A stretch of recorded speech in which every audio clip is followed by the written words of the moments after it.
다 같이 사도신경으로 우리의 신앙을 고백하겠습니다. 전능하사 천지를 만드신 하나님 아버지를 내가 믿사오며 그 외아들 우리 주 예수 그리스도를 믿사오니 이는 성령으로 잉태하사 동정녀 마리아에게 나시고 본디오 빌라도에게 고난을 받으사 십자가에 못 박혀 죽으시고 장사한 지 사흘 만에 죽은 자 가운데서 다시 살아나시며 하늘에 오르사 전능하신 하나님 우편에 앉아 계시다가 저리로서 산자와 죽은 자를 심판하러 오시리라. 성령을 믿사오며 거룩한 공회와 성도가 서로 교통하는 것과 죄를 사하여 주시는 것과 몸이 다히 사는 것과 영원히 사는 것을 믿사옵나이다. 아멘.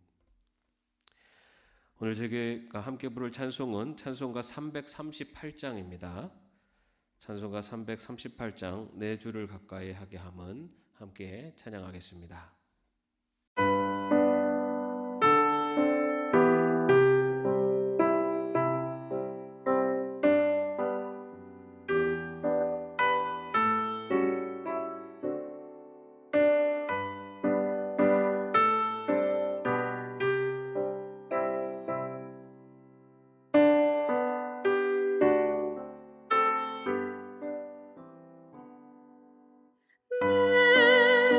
주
오늘 저에게 주시는 하나님의 말씀은 출애굽기 28장 4절의 말씀입니다.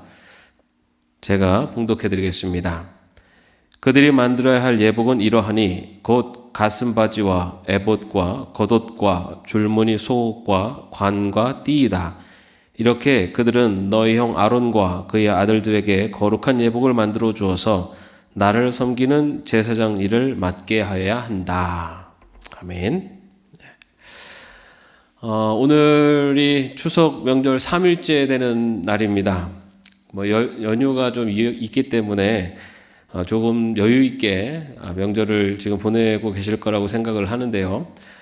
여러분 지난 주일 내드린 숙제 기억하십니까? 주일 예배 때 믿음의 부모님이 계시다면은 어떻게 예수님을 영접하고 믿게 되었는지 여쭤보시고 또 살아오시면서 또 그런 하나님의 놀라운 은혜를 체험한 게 있는지 있으시면 한번 여쭤봐서 또 이렇게 신앙의 믿음의 이야기들을 좀 나누시기를 숙제를 내드렸습니다.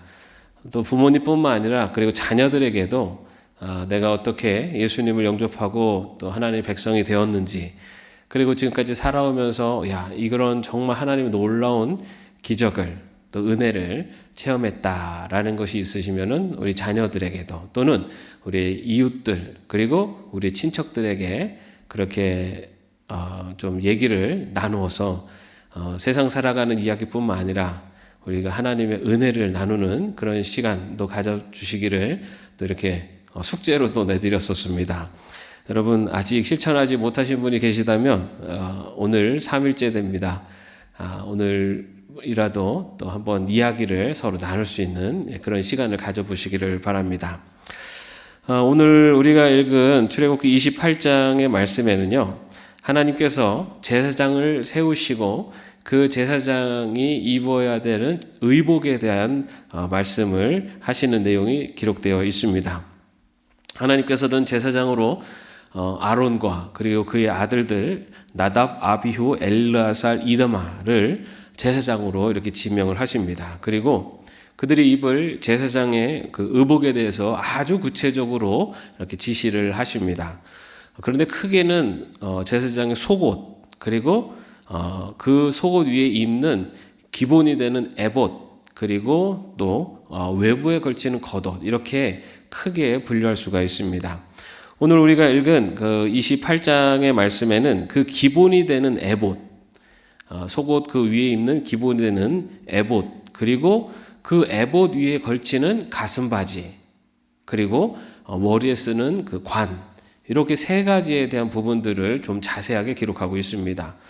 먼저 이 에봇은요, 말씀에 보면은 금실, 청색실, 자주색실, 홍색실, 가늘게 꼰 모시실로 옷감을 짜서 만드라라고 나오고 있습니다. 근데 이 에봇의 옷의 특징 중에 하나가 그 에봇 옷의 어깨에 보석이 보석이 달리게 되는데 그 보석에 한쪽에 6지파, 다시 말해서 양쪽에 12지파, 이스라엘 12지파의 이름을 새겨놓도록 그렇게 말씀을 하십니다.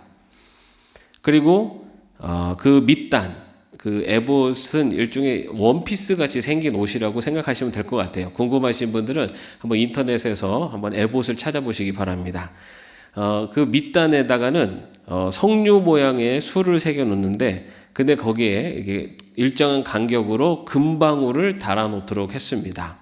여러분 이 금방울은 아시는 것처럼 하나님의 성소, 지성소에 들어갔을 때 그곳에서 대제사장이 움직일 때 금방울 소리가 나면은 그 제사장이 아직 살아있는 것이고 금방울 소리가 안 나면은 지성소에서 이 제사장이 죽임을 당한 것이다라는 것을 알기 위해서 금방울을 달아놓기도 했습니다.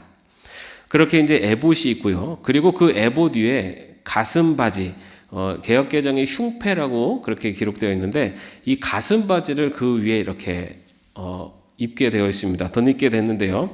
이 가슴 바지는 그 가슴 쪽에 한 줄에 보석 3개 해서 4줄로 해가지고 12개의 보석이 박혀 있는 그것을 말합니다. 근데 보석 하나에다가는 이스라엘 12지파의 이름 하나, 그래서 12개의 보석에 각각 이스라엘 12지파의 이름이 새겨져 있습니다.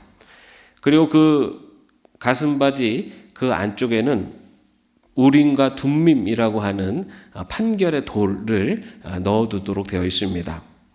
이렇게 에봇, 그리고 가슴바지, 그리고 또 하나는 이마에 쓰는 관이 있습니다. 일종의 이제 두건으로 두르는 약간 그런 모습이기도 한데요.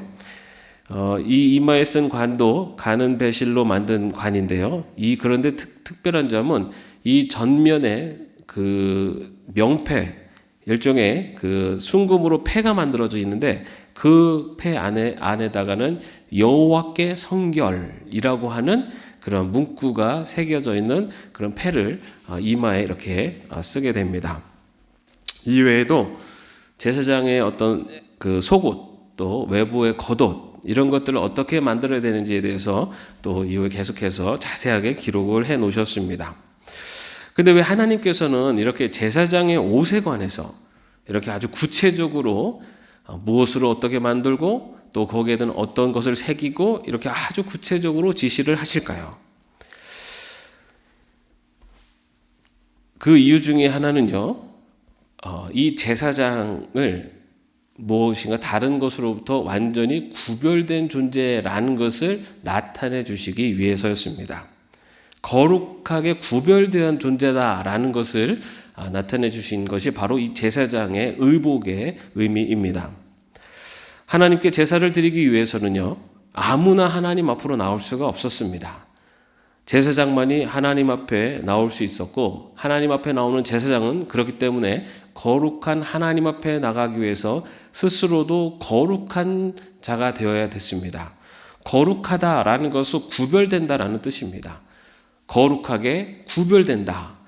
그래서 하나님께서는 그렇게 다른 자들과 달리 거룩하게 구별된 자로 세워받은 자가 바로 이 사람, 바로 이 제사장이다라는 것을 알려주시기 위해서 이렇게 특별한 의복을 입도록 하셨습니다. 아까 말씀드린 것처럼 이마에다가는 패를 두었는데 거기에다가는 여호와께 성별이라고 하는, 다시 말해 이 제사장은 여호와 하나님께 구별된 자다라는 것을 그렇게 의복을 통해, 그리고 그 이마에 새겨진 글씨를 통해서도 나타내 보이셨습니다. 그런데 제사장은요, 이렇게 옷으로 보여지는 것만으로 구별된 그런 삶을 사는 것이 아니었고, 그가 살아가는 삶의 자리에서도 분명히 구별되어져야만 했습니다. 그래서 제사장은 다른 일반 사람들보다도 더 까다로운 그런 기준이 있었습니다. 그래서 죄를 짓거나 또는 부정한 것을 만져서는 안 되고, 혹여나 부정한 것을 만졌으면은 정결 예식을 치러야 되되, 다른 일반인보다도 더 까다로운, 그리고 더 오랜 기간 정결 예식을 치러야 되는 등 제사장으로서 겉으로 보여지는 의복만이 아니라 그가 살아가는 삶에서도 다른 속된 것들과 구별된 삶을 살아야 되는 것이 바로 제사장이었습니다.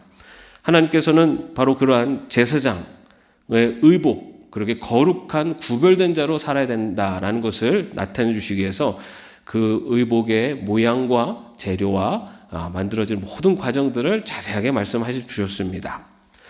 그리고 이 제사장의 옷이 또 주는 또 하나의 의미가 있습니다. 그것은 이 제사장의 옷 에봇, 이 에봇 양쪽 어깨에 보석이 있고, 그 보석에 이스라엘의 12지파의 이름이 각각 6개씩 새겨져 있습니다. 그리고 또 말씀드린 것처럼 가슴 바지 안에는 12개의 보석이 박혀 있고, 그 12개의 보석에는 각 지파의 이름이 새겨져 있습니다. 다시 말해서 이 제사장의 이 의복이 나타내는 의미는 바로 이스라엘 12지파를 대표한다라는 의미를 갖고 있습니다. 다시 말해 이스라엘 회중 전체를 대표하는 자로 하나님 앞에 서는 존재가 바로 제사장이라는 겁니다.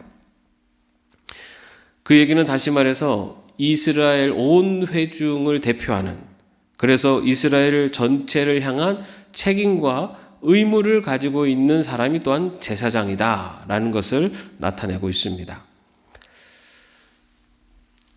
그런데 여러분, 오늘 우리가 읽은 본문에 나오고 있는 제사장, 구별된 존재로 세워지고 또 이스라엘 온 회중을 대표하는 그 제사장, 구약시대 그 제사장이 신약시대에는 누구에게 그 책무가 그리고 그 의무가 주어지냐면요, 베드로전서 2장 9절 말씀에 보면, 그러나 여러분은 택하심을 받은 족속이요 왕과 같은 제사장들이요 거룩한 민족이요 하나님의 소유가 된 백성입니다 라고 기록됩니다. 다시 말해서 하나님을 믿는 하나님의 백성, 바로 저와 여러분이 왕과 같은 제사장들이요 라고 그렇게 성경은 기록하고 있습니다. 성경은 오늘을 살아가고 있는 하나님의 백성들, 바로 저와 여러분이 바로 제사장이다 라고 그렇게 부르고 있습니다. 예수님의 구원의 은혜로 죄악에서부터 구원받은, 그래서 하나님의 자녀가 된 저와 여러분이 왕과 같은 제사장이다 라고 그렇게 말씀하는 겁니다. 그렇다면 제사장은 어떻게 살아야 됩니까? 아까 말씀드린 것처럼 첫 번째는 거룩하게 구별된 삶을 살아야 됩니다. 뭔가 예전 구약 성경의 제사장들처럼 특별한 옷을 입고 겉으로 보여지는 그런 구별을 말하는 것이 아닙니다. 오늘날을 살아가고 있는 왕 같은 제사장으로 부름받은 저와 여러분에게는 세속적인 삶과 구별된 그러한 삶의 모습이 있어야 된다라는 것을 말하는 겁니다. 내가 원하는 방식과 태도로, 또 내가 원하는 스타일대로 내 멋대로 살아가는 것이 아니라 하나님의 백성된 저와 여러분은 하나님이 원하시는 방식과 태도, 그리고 하나님이 기뻐하시는 그런 스타일로 살아가기 위해서 노력해야 되는 사람이 바로 저와 여러분이라는 것입니다. 우리의 삶 속에서 아주 구체적으로는 우리 언어 습관부터 그렇습니다. 부정적이거나 비판하는 말, 또는 상대방에게 상처 주는 말을 주는 그러한 삶의 모습은 거룩한 구별된 하나님의 백성이, 하나님이 기뻐하시는 모습이 아닙니다. 칭찬하고 힘을 주고 위로하는 바로 그러한 언어 생활부터 바뀌어가는 것, 그래서 구별되게 하나님이 기뻐하시는 그런 삶을 살아가는 것, 그것이 바로 우리가 이 세상의 제사장으로 살아가는 그러한 구체적인 모습이라고 할 수 있습니다. 또한 우리들의 행동에서도 나를 위해서 움켜잡기만 하고 내 욕심만을 채우면서 사는 것은 왕 같은 부름받은 제사장의 모습이 아닙니다. 하나님이 기뻐하시는 모습, 베풀고 나누고, 그리고 선을 구제하고 돕고, 바로 이런 모습이 거룩한 하나님의 백성 제사장으로서의 삶의 모습입니다. 하나님께서 바로 우리를 그러한 제사장으로 부르셨고 또 그렇게 살아가는 것, 그것이 바로 여호와께 성결이라고 그 이마에 글귀를 새기고 살아가는 제사장의 모습입니다. 여러분, 어떻게 살아가는 것이 거룩한 구별된 삶일까? 라고 생각하실 때 제사장이 그 이마에 두건을 두르고 그 두건에 명패가 새겨져 있는데, 그 명패에 나는 여호와께 부름받은 구별된 자입니다 라는 여호와께 성별이라고 하는 글씨가 새겨져 있는 것처럼, 내가 누구를 대하든 어떤 행동을 하든 내 이마에 바로 그 한 여호와께 성결이라는 글씨가 새겨져 있다는 것을 생각하시고 사람을 대하고 또 행동을 취한다면 아마도 조금은 우리가 거룩한 구별된 삶을 살 수 있을 것이라고 생각을 합니다. 또한 제사장으로 부름받은 성도는요, 이스라엘 백성을 대표한 것처럼 바로 나와 나의 가정, 그리고 내가 속해 있는 이웃 사회, 이 민족을 대표하는 마음으로 살아가는 것이 바로 제사장으로 살아가는 것입니다. 왕 같은 제사장이라고 이야기를 합니다. 왕은 누굽니까? 왕은 백성을 돌보는 책임이 있는 자가 왕입니다. 또 오늘 말씀에서 나눈 것처럼 제사장은 12지파를 대표하는 사람입니다. 다시 말해서 내 주위에 그리고 나와 함께하는 사람들을 지키고 돌보는 책임, 그리고 또 그들을 대표하여 그들을 책임감 있게 만나는 것, 그것이 바로 왕 같은 제사장의 삶입니다. 그럼 어떻게 해야 합니까? 여러분, 먼저는 함께 더불어 살아가는 사람들에 대한 책임감이 좀 있어야 됩니다. 어떤 책임감이냐? 하나님의 백성으로서 하나님의 복음을 전하고 그리고 그들에게 생명의 길로 인도하는 바로 그런 책임감을 말합니다. 먼저 여러분, 우리는 믿음으로 거룩한 부르심을 받은 제사장으로서 나와 함께 가족의 틀을 이루고 있는 사람들에 대한 책임을 가져야 됩니다.